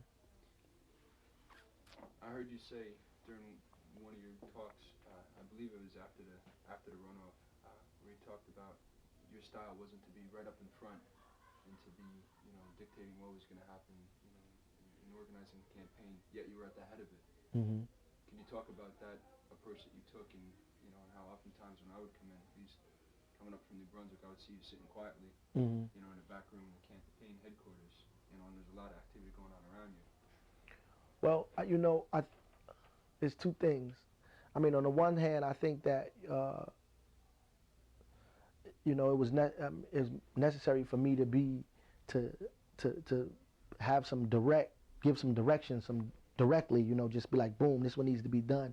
But, you know, on the other hand, I think people need to have, I think that we needed at that particular time to give room for people to make their own mistakes, to see what was going on, and really understand the ramifications of everything that we were doing, and make this happen. To me, I think we won. You know, like some people think it's a loss, but I think we won, and there were some advantages. You know, when you win things, you get things. You know, and if people look carefully, they could see that some things were won. And see, the test is how we gonna handle the things that were won, because you know your enemy concedes nothing, and power concedes nothing without demand, and because we made those demands, and people have to be able to see that demands we made was the reason that we got that the individuals got what they got, not because of them individually, but because of the demands that the people put on the system to relinquish some small marginal power or authority to them. And see, what they have to begin to see now is what are they going to do with those positions to like bust a even larger gaping hole in all of that. I try to, you know, stay back too, also because I know how difficult it is for us to deal with one another or to listen to each other. You know what I'm saying? Because we're in such a backwards and retrograde period. Like the person with the money is the person with the power. You know what I'm saying? And the other, you know, I can't pay everybody. You know what I'm saying? I mean, I didn't have the money, and you know, eventually we need to work so we can raise enough money to pay people, because I think people need to get paid for the work that they do. And I know that that's a factor in it, and the stress and all of the other stuff that was going on in there. And I wanted people to realize also their own power and the information that they had within themselves. If they just believed in the stuff that they could do, you know what I'm saying, that they could make it happen. If they just believed in what they had the ability to accomplish and set out to accomplish it, and like even block out all of the peripheral stuff that was getting in the way of us trying to organize. I mean, on the one level, like they had feelers. Somebody else get it. On the one level. Matt, just leave it off. Yeah. Last time, because you know. All right, so you want to have interruptions? They on the one hand, you know, we, in terms of them having people in our campaign, you know, they do all of that, and we respond. Everybody, we respond to all of that, and they watch our responses to it. It's an old trick, you know. You know, they watch our responses to it and report back and do things. And I think that, you know, we did that a lot, and they just they reacted based on our responses, and you know, they capitalized off of the mistakes and different things that we made. Even though I think we made very little mistakes, you know, very few mistakes. I think we did everything, you know, we could possibly do. I believe that they cheated, you know, and I'm not saying that because I'm a sore loser. I'm saying that because I think it's facts. You know what I'm saying? Because, you know, Janet Reno even have a book out about voter fraud. You know, I think that it's fraudulent that we don't have real democracy, and that we were winning in May and we wound up losing by 2,000 votes in June. It's a fraud. You know, I think that I won. You know, in more ways than you know can be discussed. I believe that, you know, wholeheartedly. And people, they want us to be down on ourselves, to believe that somehow we failed and point the finger at one another and see who failed and who didn't do what right and whatever. And they never get the blame. And then after it's all over, they could tell us, hey, listen, man, just listen to me, just work for me, just do what I say. See, the reason you lost was you didn't come with me. See, if you would have came with me, you would have won. And the reason why you didn't win is because you didn't come with me. And those people in that group that's telling you not to come with me, they're impeding your progress. And they pull people apart and create division based on that. And they know what it is that we need. They know who need to eat and who won't have what. And they fulfill those needs and throw that philosophy on us to make us down on ourselves so we won't do what we did the last time, but better. You know what I'm saying? We go and do, you know, you know, spite our nose for our face. You know what I'm saying? We just do anything because we believe that somehow we are at fault, and the fault is not our enemy. The enemy don't have the fault. You know, and that's what they did. And I think that they're successful at that. And I just think it's going to take us a longer debate and struggle with one another to come to the realization that the people we're fighting are powerful, that they have power. You know what I'm saying? That they went into Fred Hampton's house in the middle of the night, early in the morning, and killed him in his sleep. You know, that they killed both Kennedys. You know, so they killed brothers, the president and his brother, you know, in a short time span, Martin and Malcolm. You know, these people are powerful. He's not playing with we're not playing with jokers here. And the funny thing is, I was talking to a guy who works with Adebato, Steve Adebato, who's like a political power broker, if you will, in the city of Newark, you know. All the way even back since the Gibson days, you know. One of his people, he says, I admire you, Barack. I want to shake your hand. I think you a powerful individual. And I said, well, I'm just a regular guy. You know, I always say that. But then he says, well, the reason why I'm saying that because you have powerful enemies. And you could judge a person by the enemies that they have. And I don't take that lightly, and I don't take that as not like no egotistical thing. I take it as the people who we're fighting against have the power to put things in the newspaper, to say different things. They have the power to lock up your friends. They have the power to offer you jobs, to fire you. You know what I'm saying? They have immense amount of power in this city, even in the county and in the state, to betray you. You know, and we have to recognize that, and then at the same time recognize the power, the potential power that we have, and understand what, like strategically, what it is that we have to do to seize power, because that's what it's about. To strategically understand. I mean, that's what it is. It's really a battle that we have with these people. It's really a battle, and the greatest trick they pull on us is to make us believe that they're not our enemy, that somehow we are our own enemy, and that we shouldn't be chasing them, but chasing ourselves, and like be opposed to each other more than we are opposed to them. Like we'll fight hard with each other more than we even fight with those people. You know, and I think that's what, you know, they got us in that kind of a trick bag. But I don't think it's gonna be forever though. You know, I have faith in myself and in the people around me, and the will and the commitment that they have, and that we can get through it, that we'll struggle through it, and we'll come to the right point. You know, that the contradictions that exist, we'll battle them out and deal with them and struggle with them and come to the right answer. But it's protracted. And anybody that's looking for a quick fix is, you know, didn't listen to Frederick Douglass. You know, they want the ocean without the powerful roar. You know, they looking for the quick fix, and it's never gonna happen.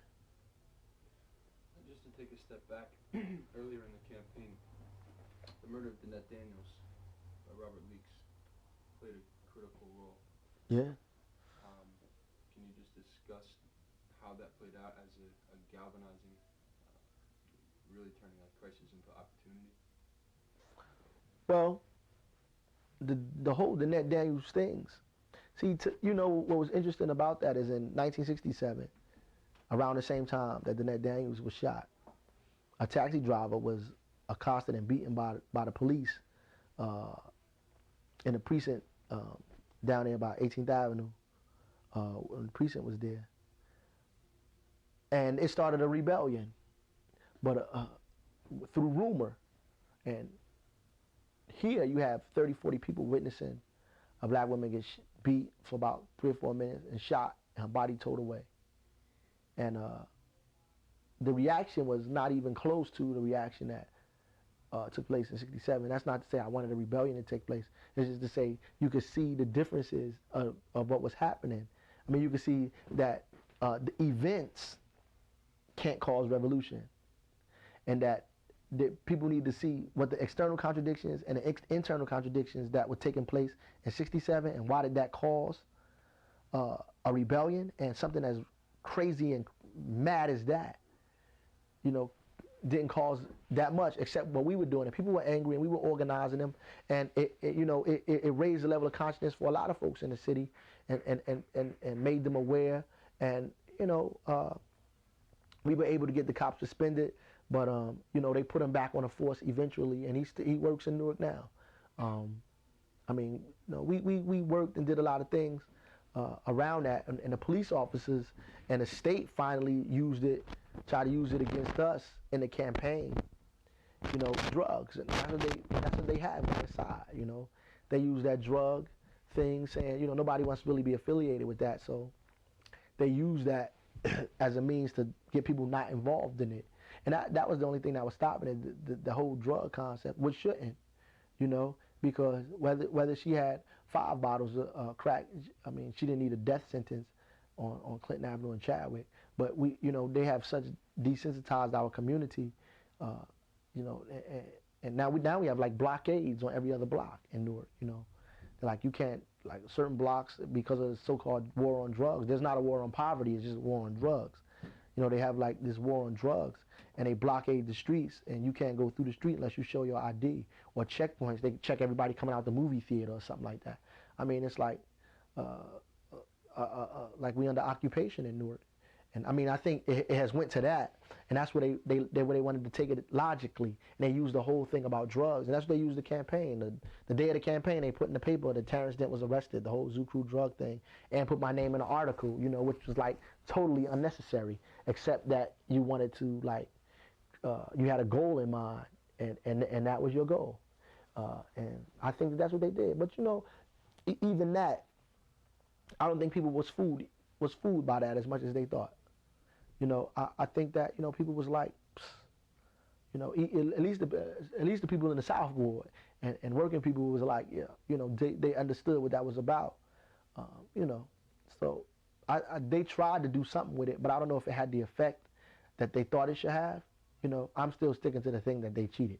But I mean, that's what they did. They tried to turn it into a drug thing when it was about this woman and a civilian police review board, and, you know, and police brutality that needs to be raised. And we got a chance to raise those issues.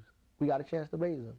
You know, and that's one of the fundamental things that's most important about the election, is that you get to be in the conversation. Because, I mean, like, to me, even Al Sharpton in New York, I thought it was important that Al Sharpton would have won the Democratic nomination and over Ruth Messenger, because then he would have had the debate with Giuliani. And I think that was a long anticipated debate. And what issues would have been raised in that? See, one of the things that they try to do is keep us out of the debate. They keep us isolated as some crazy people on the peripheral who have nothing really of consequence to say, and that you don't really agree with none of these people anyway. You know, they spend millions and billions of dollars to make people believe that, you know, that to be anti-communist and anything close to it, you know, is wrong. Is, you know, these people are the Antichrist or some crazy nuts, and anything that's related to that or organized in any level just to isolate you. And I think we further help them by isolating ourselves as well. But, you know, that's the tactics that they use, you know, to keep us out of the discussion. So we'll act like we're running for office, but not really run. Like, we won't get the signatures to be on the ballot. You know what I'm saying? We'll be off the ballot, you know, write us in and stuff like that. And like, people don't really have to deal with you as anything serious. You know what I'm saying? See, it's important to get on the ballot. It's important to let the people know that this is where we went. We went through the process, and here we are. And even after the election, people were spray painting on the signs. They cheated. You understand? Because people knew. There's people walking around to me telling me, why you campaigning so hard, brother? You gonna win. People want you to win. It's a ground. People are shocked out of their mind that we lost. It's like they don't even understand, except that they do. They know somebody cheated. People of all walks, you know, not even a traditional conspiracy theorist, you know what I'm saying, will say that these people, that they cheated. I believe that they did cheat. And they wrote that. That means we took people to that level to let them see that the process is fraudulent, and that these people will even you know, go against their own in this community to save corporations and to save money and to lie and to steal. And I think that you know, that they saw that, and it was important that we did that. Like, there's a lot of issues that would have never been raised, that we had to raise during the debates, that would have never been discussed. Everybody talking about youth, talking about prison reform and all kind of stuff, because of the debate, because of the issues that we raise. And I think the people who benefit most from the debate are the people who spectating. You know, the spectators. That's why it's important to really strategize how you fight and how you debate, because the people watching are the most important people. Not even the person you debating with. The most important person to me is the people that are not in the debate directly, that are outside on the peripheral watching the debate, trying to make a decision on whose side is the right side. You understand what I'm saying? Because we can have this discussion going on, this discourse, and you're not agreeing with me and I'm not agreeing with you. We just going at it. You know what I'm saying? It won't maybe be 10 years later I'll be say, yeah, the brother was right or the sister was right. You know, even with one another politically, you know, we try to hold on to our side. But the people who watch the debate, who are actually participating at another level, who are actually seeing this, are learning, are understanding. Like that's why the television debate to me was important. And I said the television debate is going to be important. Why do I think it was important? Because I knew these people were liars. And they had nothing really, they had no platform or no ground to stand on. So once we got in a situation where we had to force these people to deal with the issues and force them to say something about it, and I say something and they say something, then the people could clearly see that they're not making any sense, that they really don't have anything to say, that the candidate, he's the better candidate because what he stands for, what he believes in, what he's fighting for, and the way he articulates it, you know, so that people can understand it. You know, they can see right through, people can see right through the lies and the stuff these people tell. But they're never in a position to have to deal with that stuff because we don't put them in that position. They deal with us as non-entities. You know, they deal with us as you know, non-threatening. They just isolate us even further because we don't go out, like Asada said, and organize with the community. People stay in the neighborhood. They don't live in the neighborhood. You know, and as organizers, we have to live in the neighborhoods that we live in the community. We have to live there. And when I mean live there, I don't mean like literally you just have to live there. I mean like you have to know the local politics. You have to know the local reverends, the pastors, who are the important people, the players in your community. What's the important issues in the community? You have to live there. You have to know your neighbors and what organizations are organizing. And you have to know these things because that's important for you to do your work. How are you going to organize with and for people that you don't even communicate or know? You know, and I just think that that's part of it, that we have to get out there and get in these trenches and do some real organizing. I don't care if you agree with Christianity or not. That's where people are, and you have to go there. I don't care if you know you don't want to do you know, you don't want to go here, go there. You have to. You know, the most committed wins. You know what I'm saying? The most committed wins. You have to be as committed to freedom as they are as to slavery. You know, we have to be as more committed to freedom as they are to making us slaves. That's it. And if you're not committed to being free, you know, if we don't have that same commitment that our ancestors in slavery had, who would walk miles and miles and miles with them and their children or to get to freedom, then we can't win. We have to have the same level of commitment to freedom. And you know, if that doesn't exist, slavery will always, you know, be what we'll settle for and nothing more. It seems one of the more... Hold on one second. Mike is jumping around back here. Maybe it'd be good if I actually unplug this whole thing from the wall, because then at least it wouldn't interrupt the phones in the other rooms. What's that? If I just unplug this, then it's not going to interrupt the phones in any other rooms. It's just going to be disconnectable for us. You know what I mean? Because right now... I got about 8 minutes left on here. All right. On this roll, so if you want to kind of keep that in mind, we got All right. about 8 left. And I'll switch tapes. Let's shift gears a little bit. Are we rolling now? Okay. One of the, it seems one of the biggest hardships with the campaign was actually getting the forum to get the issues out and getting the voice. You know, without the proper media and so forth. So means were created, such as bringing Maya Angelou down, sticking Exit 9 in the back of a flatbed truck and so forth. Can you discuss the role that culture played in bringing the issues to the forefront? Well, culture is a weapon, of course. I mean, Amilcar Cabral talks about you can't oppress a people until you oppress their, you know, suppress their culture. I mean, culture is, you know, your expression, you know, to be who you are, to be free, to liberate yourself. And I think that, you know, we use that very well, you know. People still remember Raz Baraka because we used to go around and say that with the music and the bands and the songs that came about it, the chants, the slogans. All of that is important, you know, because it electrifies the people and gets them involved. And we also talking, we also having dialogue with people that way, you know. We also having dialogue and getting them interested and bringing them down and wanting them to work, you know, because they see that you're involved in how it's making you feel, and they want to be involved in that as well. And, you know, I thought that was important. Of course, they're not going to create a forum for us. We have to make some of them, you know, we have to do those forums ourselves. And You know, these other, like the first time around, they created these, they have these debates that they always do, but like the you know, the for the runoff they had nothing, and we had to make our own forum to bring people out to let them know that it wasn't over, you know, because that's what they were counting on. Definitely that we will, that people would forget and not return the vote, but we got the same vote we had the first time and more. So the people who came out for us, you know, definitely they came out for us. You know, so I think we did our job. You know, we did what we were supposed to do. Okay, I want to do this. We got about 5 minutes left. You want to ask a real quick question for a quick answer? We got 5 minutes left. No, altogether Almost 2 hours. of rough. Of Ross, probably about 20 minutes. Let's talk about Paul Robeson. I know that you, in your birthday party down in the basement, you had, you know, you went into great length about the influence of Paul Robeson on you. Next one question too.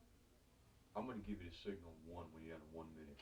Okay. They may kill us all, by the way. I may have no any time left by the time we get through the questions. Go ahead. I just wanted to find out, did you get a breakdown of the voting patterns in the different wards of the state, and also the limitations that finances played in terms of the budget that you're working with? Sure.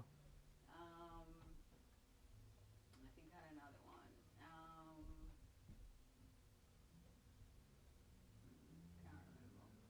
Can't remember. Well, the first thing is that's the easier one. The money, you know, the money is important. They always tell us, people who have money tell you money is not important. And they won't get ears up. But it's important to run this thing because you got to pay people, you have to get literature out, you have to do a lot of things that cost a lot of money. And I think that the money issue should be, you know, dealt with in terms of campaign reform, because right now, you know, you have to really be rich to participate, or know rich people who can give you money. So I think, you know, that there should be, first of all, I think the media and television and newspaper should give free access to all political candidates. You know what I'm saying? I think that should be part of the law. You know, that they have to run your ads. Television has to do a debate. They have to do a debate. They have to do more than one debate. You know, we have to force them to give up to they have to give something to the public. They're stealing everything from us. We give them everything. I mean, they're not even obligated to cover the political racist. I mean, that's absurd. One, and I think there needs to be a public coffer of money that the candidates can extract from, so we can eliminate all private contributions to campaigns. You know what I'm saying? To take all of that other stuff out of it, to equalize the playing field.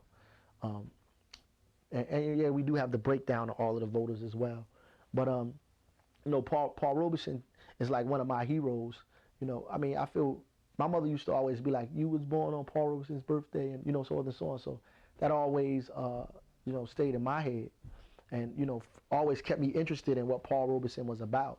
When I began reading Paul Robeson and watching videos and listening to his songs on tape, you know, at the Moreland Spin Garden, at Howard University, and then, you know, later on, I began to see or fall in love with Paul Robeson. You understand?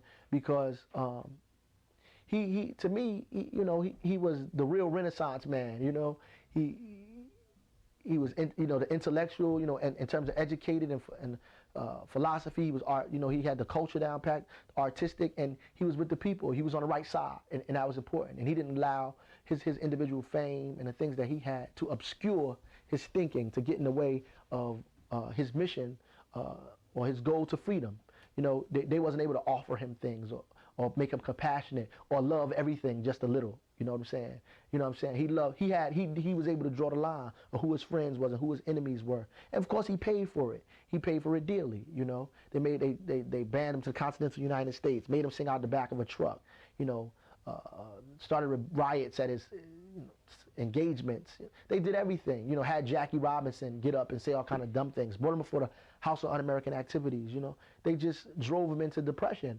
And you know, what I liked about Paul is his fighting spirit, you know, and more than anything, his love, his humanity for people. You know what I'm saying? And I don't think that you could be revolutionary without love, or the feeling of humanity And I think that's the first thing. When people begin to feel human and feel their relationship to other people, then that ignites their revolutionary spirit. And I just saw that in Paul, like his love for like all people and his love for freedom more than anything else in the world. That he loved freedom more than his singing career. You know what I'm saying? That he loved freedom more than his popularity. And he loved, you know, freedom more than anything else. And of course there's a price to pay, but he was committed, you know, and I mean, to me, I don't see anybody else. I just don't see many people on the same level as Paul Robeson is. I just don't. And we need more people like, and since Paul Robeson can't be alive today, we have to do what Paul Robeson did, you know.